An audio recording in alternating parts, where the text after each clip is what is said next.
السلام علیکم ورحمۃ اللہ وبرکاتہ۔ الحمد للہ رب العالمین والصلاة والسلام علی خیر خلقہ محمد وعلی آلہ وصحبہ اجمعین ومن تبعہم بإحسان الی یوم الدین۔ رب اشرح لی صدری ویسر لی امری واحلل عقدۃ من لسانی یفقہوا قولی۔ اللہم لا سہل الا ما جعلتہ سہلا وانت تجعل الحزن اذا شئت سہلا۔ اللہم علمنی ما ینفعنی وانفعنی بما علمتنی ورب زدنی علما۔ لائق احترام صدر مجلس، معزز علماء کرام اور سامعین کرام اور خواتین اسلام، آج کے اس اجلاس عام میں جس موضوع پر چند باتیں آپ کے سامنے رکھنی ہیں اور جو مرکزی اس اجلاس کا مرکزی خیال ہے، اس کے چند پہلوؤں پر آپ کے سامنے بات کرنی ہے۔ وہ پہلو ہے سیرت آل ابراہیم کے چند پہلو۔ ابراہیم علیہ السلام کی زندگی میں ہزارہ پہلو، ان کی صفات، ان کے کارنامے، ان کی زندگی کے لمحات، ہر لمحے میں ایک پیغام ہے، ہر لمحے میں رب سے محبت کا اظہار ہے، توحید کی دعوت ہے، شرک سے بیزاری ہے، شرک سے بیزاری کی دعوت ہے، قربانیاں ہیں، اطاعت ہے، خود سپردگی ہے اللہ تبارک و تعالیٰ کی جناب، بہت کچھ ہے۔ اسی لیے اللہ تبارک و تعالیٰ نے رہتی دنیا تک کے انسانوں کے لیے صرف ابراہیم ہی نہیں، آل ابراہیم کی زندگی کو نمونہ بنا دیا۔ سعی دیکھے وہ ہاجر کہ ایک عمل کا پرتو ہے، اس کا اظہار، اس کی یاد ہے، پورا حج، پوری قربانی اور بہت سارے اسلامی شعائر آل ابراہیم کی یادگار ہے۔ آج کے موجودہ حالات میں جیسا میں نے اشارہ کیا، پیغامات تو بہت ہیں ابراہیم علیہ السلام کی زندگی میں، لیکن اگر ایک دو پیغام کی بات کی جائے جو ہماری زندگی میں آ جانا چاہیے، جو ہر مسلمان مرد عورت کی زندگی میں دکھائی دینا چاہیے، جو اس کی زندگی کا لازمی حصہ ہونا چاہیے، وہ وہی چیز ہے جس کے لیے ابراہیم نے اپنے والد محترم سے گفتگو کی، دشمنی مول لی، گھر بار چھوڑا، قوم سے مناظرہ کیا، بادشاہ وقت سے مناظرہ کیا، اپنے خاندان کو لے کر عراق سے فلسطین گئے، فلسطین سے مصر گئے، مصر سے فلسطین، پھر اپنے خاندان کے چند لوگوں کو مکہ میں آباد کیا۔ آج بولنا آسان ہے، لیکن یہ قربانیاں، یہ کٹھنائیوں کا برداشت کرنا، بادشاہ کے ظلم کو سہنا، قوم کے ظلم کو سہنا، اپنے قریبی رشتہ داروں کو توحید کے لیے قربان کرنا، یہ بولنا آسان ہے، لیکن یہ زندگی میں ایسا کرنا یہ بہت مشکل ہے۔ تو اگر ایک پیغام جو ہمیں سمجھنا ہے وہ ہے توحید، توحید کی پاسداری، توحید سے وفاداری، توحید کی آبیاری۔ آسان لفظوں میں اگر میں سوال کروں، آسان بنا کر چیزوں، کیا آپ توحید جانتے ہیں؟ کیا آپ کے گھر کا ہر فرد، ہر بچہ، آپ کے گھر کی ہر عورت جس سے آپ کا کوئی بھی رشتہ ہے، ماں کا رشتہ، بہن کا رشتہ، بیوی کا رشتہ، بیٹی کا رشتہ، بھتیجی یا بھانجی کا رشتہ، کیا وہ توحید کو جانتی ہے؟ کیا وہ توحید کو سمجھتی ہے؟ اسے پتا ہے کہ ربوبیت کسے کہتے ہیں، اللہ تبارک و تعالیٰ کی الوہیت کسے کہتے ہیں، اس کے تقاضے کیا ہیں؟ ہم جب کہتے ہیں کہ اللہ تبارک و تعالیٰ ہمارا معبود ہے، ہر قسم کی عبادتیں صرف اللہ تبارک و تعالیٰ کے لیے کی جانی چاہیے، تو کیا ایسا ہمارے گھر میں ہوتا ہے؟ کیا ہمارے نوجوانوں کو شعور ہے اسماء و صفات کا؟ ہم الفاظ تو ذکر کر رہے ہیں، لیکن کیا یہ آسان لفظوں میں ہمارے خاندان کے افراد کے ذہنوں میں ہے؟ میں ایک چھوٹی مثالیں دوں گا، کبھی کبھی ہم سمجھ نہیں پاتے شرک کیسے چور دروازے سے ہمارے گھروں میں داخل ہوتا ہے۔ بہت چھوٹی سی مثال، بہت ساری ہماری مائیں جب بچے کو نہلاتی دھلاتی ہیں تو کالا ٹیکا لگاتی ہیں، یہاں کالا ٹیکا کاجل سے لگا دیتی ہیں۔ آپ پوچھیں، سروے کریں، آپ نے کبھی سوچا کیوں لگایا جاتا ہے ٹیکا؟ کہیں لوگ جانتے ہیں، کہیں نہیں جانتے ہیں۔ لیکن یہ بچے کو نظر بد سے بچانے کے لیے ٹیکا لگایا جاتا ہے. یہ ہے شرک اصغر. کیونکہ اللہ تبارک و تعالیٰ نے جس چیز کو کسی مصیبت کے دور کرنے کا، تکلیف یا پریشانی کے دور کرنے کا سبب نہ بنایا ہو، نہ ہی شرعی سبب ہو نہ ہی فطری سبب ہو، تو ایسی صورت میں اس چیز کا کرنا شرک اصغر کہلاتا ہے. کیا آپ نے غور کیا؟ منع کیا ہم نے اپنی عورتوں کو. ایک اور چھوٹی سی مثال دوں. غیروں میں تھا، دھیرے دھیرے مسلمان عورتوں میں ایک چیز آ گئی کہ منگل سوتر کا استعمال. ہماری عورتیں کچھ عورتیں، سب نہیں کہتا، لیکن کچھ عورتیں منگل سوتر کا استعمال کرتی ہیں. میری کئی لوگوں سے بات ہوئی، یہاں تک کہ علماء کرام سے گفتگو ہوئی. لوگوں نے کہا کہ اس کے پہننے میں کیا حرج ہے؟ کوئی حرج کی بات نہیں ہے. میں نے کہا اس کے پیچھے ایک عقیدہ ہے، یہ سہاگ کی حفاظت کرتا ہے. لوگوں کے ذہن میں یہی ہے کہ ٹوٹ گیا، گر گیا، گم ہو گیا تو نعوذ باللہ کہیں سہاگ ختم نہ ہو جائے، اسے کوئی نقصان نہ پہنچ جائے. آپ یہ کہیں گے ٹھیک ہے مسلمان عورتوں کے ذہن میں ہے، نہیں ہے. شاید آپ یہ کہہ سکتے کہ بعض عورتوں کے ذہن میں نہ ہو، لیکن بعض عورتوں کے ذہن میں ہے. اور برائی دھیرے دھیرے آتی ہے، شرک دھیرے دھیرے دبے پاؤں آتا ہے، اور اس کے بعد پورے معاشرے کو بدعقیدگی میں مبتلا کر دیتا ہے. اس لیے چوکن میں نے کہا، ایک صاحب بحث کر رہے تھے، کئی عورتوں نے، گھر کی عورتوں نے بحث کی. میں نے کہا ٹھیک ہے منگل سوتر کا استعمال کرنا ہے تو کالی موتی نکال دو نا. کالی موتی کیوں؟ مخصوص رنگ کیوں؟ وہ ہری کیوں نہیں ہوتی؟ وہ لال کیوں نہیں ہوتی؟ وہ سفید کیوں نہیں ہوتی؟ تو میں سمجھا رہا تھا کہ آج میں ایک جگہ گیا، میں بتانا چاہتا ہوں کہ کتنی ضرورت ہے توحید اور شرک کو سمجھانے کی. میں ایک جگہ گیا تقریر کے لیے، درس. میں نے پوچھا بتاؤ ارکان ایمان کیا ہے؟ بڑی مسجد ہے، 20-25 لوگ ہیں، بچوں کو ارکان ایمان نہیں پتا. میں نے کہا ٹھیک ہے، وہ تو آسان سوال تھا. میں نے کہا کہ ارکان ایمان باللہ کیا ہے؟ اللہ تعالیٰ پر ایمان لانے میں کیا کیا باتیں شامل ہیں؟ کسی نے جواب نہیں دیا.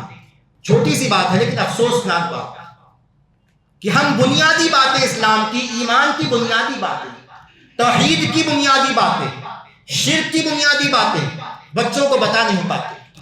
اور شرک کے بہت سارے مظاہر ہماری قوم میں، کبھی رواداری کے نام پر، سامنے والے سے خیر سگالی کے نام پر، کبھی اپنی سستی اور کاہلی کے نام پر، کبھی دوستی کے نام پر، دھیرے دھیرے شرک کے مظاہر ہمارے سماج میں، ہمارے گھروں میں پیر پسار ہوتے ہیں. اسی لیے اللہ تبارک و تعالیٰ نے ابراہیم علیہ السلام کی بہت ساری صفات ذکر کی، بہت باتیں ذکر کی. لیکن جب یہ کہا سورہ نحل آیت نمبر 123 کہ ثم اوحینا الیک ان اتبع ملت ابراہیم حنیفا وما کان من المشرکین، کہ جب آخری نبی کو ابراہیم علیہ السلام کی پیروی کا حکم دیا گیا تو یہ کہا کہ ابراہیم کی آپ پیروی کیجئے کیونکہ وہ حنیف ہیں، شرک سے ہٹ کے، شرک سے بیزار ہو کے، معبودان باطلہ سے بیزار ہو کے، بتوں سے بیزار ہو کے، ستارہ پرستی سے بیزار ہو کے، ان کا رد کر کے، ان کو ٹھکرا کے توحید کی طرف آنے والے ہیں، اللہ کو ایک ماننے والے ہیں، صرف اسی کی عبادت کرنے والے ہیں، اسی کے مناد ہیں، اسی کے داعی ہیں. وما کان من المشرکین، اور ابراہیم علیہ السلام شرک کرنے والوں میں سے نہ تھے. تو اگر ابراہیم کی زندگی کا علیہ السلام اگر کوئی پیغام ہمیں اپنے زندگی میں لانا ہے، گھروں میں لانا ہے، بچوں اور بیوی اور گھر کی خواتین میں لانا ہے، تو شرک کو پوری طرح کھنگالیے، نکالیے اسے، اور توحید کو ہر ذہن میں، ہر بچے کے ذہن میں رچائیے، بسائیے، اسے توحید کا خوگر بنائیے، توحید کے لیے قربانیاں دینے کا جذبہ پیدا کیجیے. تب گویا کہ ہم اسوہ ابراہیمی کی اتباع و پیروی کریں گے. ایک بات یہ. پھر ابراہیم کی زندگی کا دوسرا پہلو، میں زیادہ گفتگو نہیں کروں گا انشاءاللہ، کچھ باتیں کہہ کے بات ختم کروں گا. لیکن دوسرا پہلو کیا ہے؟ توحید اور شرک کے علاوہ نماز کی پابندی. جگہ جگہ ابراہیم علیہ السلام نے اس کا اظہار کیا ہے. فرمایا رب اجعلنی مقیم الصلاۃ ومن ذریتی، کہ اے میرے پروردگار مجھے نماز قائم کرنے والا اور میری ذریت کو، میری اولاد کو، میری نسلوں کو نماز قائم کرنے والا بنانا۔ اور جب اسماعیل اور ہاجر کو مکہ کی بے آب و گیاہ وادی میں ابراہیم علیہ السلام نے جا کے بسایا تو فرمایا کہ ربنا انی اسکنت من ذریتی بواد غیر ذی زرع عند بیتک المحرم ربنا لیقیموا الصلاۃ، کہ اے میرے پروردگار، میں نے اپنے خاندان کے ایک حصے کو ایک ایسی جگہ بسایا ہے جہاں پانی نہیں، جہاں انسان نہیں، جہاں آبادی نہیں، جہاں گرم ہوائیں اڑتی ہیں صرف، میں نے اس لیے بسایا ہے لیقیموا الصلاۃ، تاکہ اس جگہ اے اللہ تبارک و تعالیٰ تیرے لیے نماز قائم کرے۔ نماز یہ رب سے جڑنے کا ذریعہ ہے، رب اور بندے کی سرگوشی ہے۔ جب بندہ دنیا کی پریشانیوں سے پریشان ہو جائے، رب کے سامنے اپنی باتیں رکھے، 5 وقت رب سے ملاقات کرے، رب سے جڑے۔ وہی اس کائنات کو پیدا کرنے والا، وہی مالک، وہی چلانے والا، وہی بگڑی کو بنانے والا۔ تو اگر اس کے در پہ نہیں جائیں گے تو کس کے در پہ جائیں گے؟ اس سے محبت نہیں کریں گے، اس سے ملاقاتیں نہیں، محبوب سے ملاقات نہیں کریں گے تو کس سے ملاقات کریں گے؟ میں نے کہا بات کو مختصر کرتا ہوں، لیکن یہ 2 پیغام اپنے گھر میں لائیے۔ شرک کو دیس نکالا، توحید کو رچانا بسانا، اور اقامت صلاۃ، بچوں کو، اپنے آپ کو، پورے گھر کو نماز کا پابند بنانا۔ دوسری بات، چونکہ آل ابراہیم پر گفتگو ہے تو اب آتے ہیں ہاجر علیہ السلام پر۔ ان کی زندگی کا ایک واقعہ صحیح بخاری کے حوالے سے چند الفاظ آپ کے سامنے ذکر کرنے ہیں۔ جب ابراہیم علیہ السلام شیر خوار دودھ پیتے بچے اسماعیل کو اور ان کی والدہ محترمہ ہاجرہ کوئی نام نہیں، کئی دفعہ علماء کرام کہتے ہیں لیکن پھر بھی لوگ استعمال کرتے ہاجر کیونکہ وہ عربی لفظ ہے ہی نہیں۔ بہرحال ان کو وہاں بسایا، وہاں چھوڑ کر جانے لگے۔ ایک چھاگل میں پانی رکھا اور کھانے کے لیے چند کھجوریں، کچھ چیزیں رکھی۔ دیکھیے یہی ہمارے لیے پیغام ہے۔ جانے لگے وہاں سے ابراہیم علیہ السلام، تو ہاجر علیہ السلام نے ایک سوال کیا، اللہ امرک بہذا، کیا اللہ تبارک و تعالیٰ نے آپ کو اس بات کا حکم دیا ہے؟ اس سوال میں یقین ہے، ایمان ہے، اللہ پہ بھروسہ ہے، غیر اللہ سے اپنے آپ کو پوری طرح کاٹ لینا ہے، اللہ تعالیٰ سے محبت ہے، اللہ تعالیٰ کے لیے اطاعت اور فرما برداری ہے۔ عورت نے، بیوی نے یہ کہا اللہ امرک بہذا، کہ اے ابراہیم، کیا اللہ تبارک و تعالیٰ نے آپ کو ہمیں یہاں چھوڑنے کا حکم دیا ہے؟ یہ ایمان والی عورت کا سوال ہے، اللہ پہ بھروسہ کرنے والی، فرما بردار، رب کی اطاعت گزار، اس سے محبت کرنے والی۔ میرے الفاظ شاید کم پڑ جائیں ان جذبات کو بیان کرنے کے لیے، ان احساسات کو بیان کرنے کے لیے جو ہاجر علیہ السلام کے ان مختصر سے کلمات میں ہے۔ کیا رب نے حکم دیا ہے؟ ابراہیم نے کہا نعم، فرمایا ہاجر علیہ السلام نے اذن لن یضیعنا، اگر پروردگار نے حکم دیا ہے یہاں ہمیں بسانے کا، یہاں اس جگہ چھوڑ جانے کا، وہ ہمیں ضائع نہیں کرے گا۔ اس چھوٹی سی بات میں اس امت کی خواتین کے لیے پیغام ہے کہ کیا ان کا ایمان ویسا ہے؟ کیا اللہ پر یقین ویسا ہے؟ کیا وہ فرما برداری کا جذبہ ہے؟ کیا اللہ پہ توکل ہے؟ کیا وہ قربانی کا جذبہ ہے؟ اگر اسماعیل چاہیے تو ہاجر جیسی ماں چاہیے۔ اسماعیل اسی گود میں پیدا ہوگا جو ہاجر جیسی گود ہے، اسی میں پرورش پائے گا جو ہاجر جیسی گود ہے۔ اگر ہم چاہتے ہیں کہ ہمارے بچے نیک ہوں تو ہم نے اپنے گھر کی خواتین کی تعلیم و تربیت کا کیا انتظام کیا؟ اور تھوڑی سی بات چھوٹی سی اس میں کہ ہم جانتے ہیں کہ ابراہیم سے پہلے، ہاجر سے پہلے ان کی قوم میں صاحب ایمان نہیں تھے، تو ہاجر کی جو تربیت ہے وہ شوہر کی تربیت ہے۔ کیا ہم بیوی کو یہ تربیت دیتے ہیں؟ کیا بیوی سے ہم دین کی باتیں کرتے ہیں؟ کبھی عقیدہ منہج کی باتیں بیوی سے کرتے ہیں؟ کیا اس کو بچوں کی دینی تعلیم و تربیت کے بارے میں مشورے دیتے ہیں؟ یا ہم صرف پیسے کی بات کرتے ہیں، بیوی سے صرف دنیا داری کی بات کرتے ہیں، صرف زیور اور سونے کی بات ہوتی ہے، یا کاروبار اور نوکری کی بات ہوتی ہے؟ ایمان و عقیدہ کی بات بھی ہوتی ہے، توحید کی بات بھی ہوتی ہے، شرک سے بچنے کی تدابیر کی بات بھی ہوتی ہے۔ تو یہ بہت واضح پیغام ہے حاجر کی زندگی کا کہ اگر آپ چاہتے ہیں کہ اس قوم کی اصلاح ہو، امت کا بگاڑ ختم ہو، امت کی ایمانی طاقت مضبوط ہو یہ امت، تو ایسی ضرورت یہ ہوگی کہ مائیں حاجر جیسی اللہ پہ بھروسہ کرنے والی، ایمان والی، اللہ سے محبت کرنے والی، رب کی راہ میں قربانیاں دینے والی۔ یہ قربانی چھوٹی تھوڑی تھی، تفصیل کا وقت نہیں ہے، لیکن چیز واضح ہے۔ ایک ایسی جگہ بسنا جہاں کوئی نہیں ہے، یہ رب کے دین کے لیے قربانی۔ کیا یہ جذبہ ہماری عورتیں، ہم چھوٹی چھوٹی پریشانیوں پر پریشان ہو جاتے ہیں، رب سے شکوہ کرنے لگتے ہیں، تو اس چھوٹے سے واقعے میں ہمارے لیے اور ہماری خواتین کے لیے پیغام۔ ایک آخری بات کہہ کے بات ختم کروں گا۔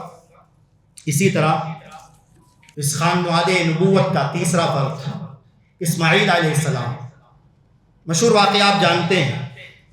اللہ تبارک و تعالیٰ نے سورہ صافات میں ارشاد فرمایا فَلَمَّا بَلَغَ مَعَهُ السَّعْيَ قَالَ يَا بُنَيَّ إِنِّي أَرَى فِي الْمَنَامِ أَنِّي أَذْبَحُكَ فَانظُرْ مَاذَا تَرَىٰ، کہ جب اسماعیل بڑے ہو گئے، تگ و دو کے لائق ہو گئے، بڑی منتوں سے مانگا تھا، بڑی دعاؤں سے مانگا تھا، اور پیدا ہوئے، مضبوط ہو گئے، چلنے پھرنے کے قابل، کام کرنے کے قابل ہو گئے، تو ابراہیم نے آ کر اپنے بچے سے کہا یا بنیا، اے میرے بیٹے، اے میرے پیارے لختے جگر، نور نظر، انی ارا فی المنام، میں خواب میں دیکھتا ہوں۔ انبیاء کرام کے خواب سچے ہوتے ہیں، وہ حکم ہوتا ہے، انی ارا فی المنام، کہ میں خواب میں دیکھتا ہوں، انی اذبحک، کہ میں تجھے قربان کر رہا ہوں، تجھے ذبح کر رہا ہوں، فانظر ماذا تری، تمہارا کیا خیال ہے، میں کیا کروں، تمہاری طرف سے کیا رائے ہے؟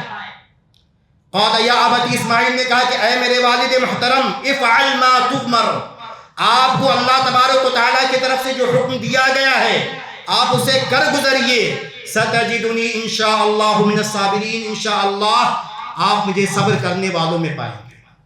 یہ بیٹا چاہیے، باپ کی ماننے والا، رب کی ماننے والا، رب کا فرما بردار اور باپ کا فرما بردار۔ اسماعیل نے یہ نہیں کہا آسان لفظوں میں، یہ نہیں کہا ابا آپ کیسی بات کرتے ہیں، آپ مجھے قربان کر دیں گے، کیونکہ اسماعیل کی وہ تربیت تھی کہ رب کا حکم ہے، رب کے حکم پر جان قربان ہے، مال قربان ہے، جذبات قربان ہے، خواہشات قربان ہے، ہر چیز قربان ہے رب کے حکم پر۔ اور ہمارا مسئلہ کیا ہے؟ بیوی نے کہا بڑا سا ٹی وی لاؤ، اسکرین بڑا چاہیے، بیوی کہہ رہی کیسے مانے؟ اور یہ مثال پرانی ہو گئی، چھوڑ دیجیے، شادی کی مثال دیجیے، میں بات لمبی نہیں لیکن شادی کی مثال۔ بیوی کہتی جہیز کیسے نہیں لیں گے، ہم تو صاحب حیثیت ہیں، سامنے والا بھی صاحب حیثیت ہے، اور شوہر دیندار ہے، کہتا ہے کہ نہیں لوں گا، لیکن بیوی دباؤ ڈالتی، گھر کی عورتیں، اور یہ جملہ بہت سنا گیا، ارے کیا کریں گھر کی عورتیں نہیں مانتی۔ انسان گھر کی عورتوں کی بات مانے گا، رب کی بات نہیں مانے گا، رب کی بات زیادہ اہم ہے، زیادہ قابل اتباع ہے، یا گھر کی عورتوں کی بات؟ ایسی ہزار مثالیں ہماری زندگی میں۔ تو ایسی تربیت کی ضرورت ہے اگر ہم چاہتے ہیں کہ ہم اس خاندان کو اپنی زندگی میں اسوہ بنائیں، تو بیٹوں کی تربیت اسماعیل جیسی کریں، نیک ہو۔ ارے چھوٹی سی بات علماء کرام نے ذکر کی، اہم بات ہے، لیکن تربیت کے حوالے سے بات ختم کرتا ہوں، لیکن تربیت کے حوالے سے کئی لوگ سوال کرتے ہیں شیخ بچے بگڑے ہوئے ہیں، بچوں میں خرابی پائی جاتی ہے، کیا کریں؟ ابھی جلدی ایک صاحب نے سوال اس طرح کیا، میں نے کہا باتیں تو بہت ساری ہیں بچوں کی تربیت کے تعلق سے، لیکن سورہ کہف میں اللہ تبارک و تعالیٰ نے موسیٰ اور خضر کے واقعے میں جو بات کہی ہے اس کو ذرا گانٹھ سے باندھ لیجیے، اسے ذہن میں اتار لیجیے کہ جب خضر علیہ السلام نے دیوار کو صحیح کر دیا تو موسیٰ علیہ السلام نے اعتراض کیا، تو جواب یہ دیا کہ وَأَمَّا الْجِدَارُ فَكَانَ لِيَتِيمَيْنِ، کہ جو دیوار تھی جس کو میں نے صحیح کیا 2 یتیم بچوں کی تھی، وَكَانَ أَبُوهُمَا صَالِحًا، اور ان کا باپ نیک تھا۔ غور کیجئے گا، چھوٹی سی بات ہے لیکن ہم غور بھی انشاءاللہ آپ نے کیا ہوگا، لیکن کہا بچے یتیم ہیں، یعنی اشارہ کہیں نہ کہیں اس بات کی طرف ہے کہ باپ کو تربیت کا موقع بھی نہیں ملا، بہتر موقع نہیں ملا، زیادہ تربیت کرنے کا موقع بھی نہیں ملا۔ بچے چونکہ یتیم ہیں، شاید بچپنے میں بچوں کے چھوٹے پن میں ہی باپ کا انتقال ہو گیا، لیکن اللہ تبارک و تعالیٰ نے ان کے اس خزانے کو محفوظ رکھا کیونکہ باپ نیک تھا۔ سوال یہی پیدا، آپ کہتے ہیں بچہ بگڑ رہا ہے، آپ نیک ہیں کیا؟ آپ جس چیز کا حکم بچوں کو دیتے ہیں کیا آپ وہ کرتے ہیں؟ جن چیزوں سے بچوں کو منع کرتے ہیں کیا آپ ان سے باز رہتے ہیں؟ تو یہ تمام باتیں بہرحال اسماعیل علیہ السلام کی اس واقعے میں جو جواب انہوں نے دیا، ہمیں اپنے نوجوانوں کو ایسا ہی بنانا ہے، والدین کی بات ماننے والا، اللہ تبارک و تعالیٰ کی بات ماننے والا، اللہ تبارک و تعالیٰ کے احکامات کی فرما برداری کرنے والا، اللہ تبارک و تعالیٰ کے دین کے لیے قربانی دینے والا۔ اگر ہم نے ایسا بنا دیا تو ہمارا جو عنوان ہے کہ ابراہیم اور آج کے حالات کے اعتبار سے ان کی زندگی کا اسوہ کیا ہے، تو ہم کامیاب ہو جائیں۔ ہم اگر صحیح ہو گئے، گھر کی عورتیں صحیح ہو گئیں اور گھر کے بچے صحیح ہو گئے، تو انشاءاللہ ہمارا سماج، ہمارا معاشرہ بہتر سے بہتر معاشرہ ہو جائے گا۔ اللہ تبارک و تعالیٰ سے دعا ہے کہ اللہ تبارک و تعالیٰ ہمیں کہنے اور سننے سے زیادہ عمل کرنے کی توفیق عطا فرمائے۔ والسلام علیکم ورحمۃ اللہ۔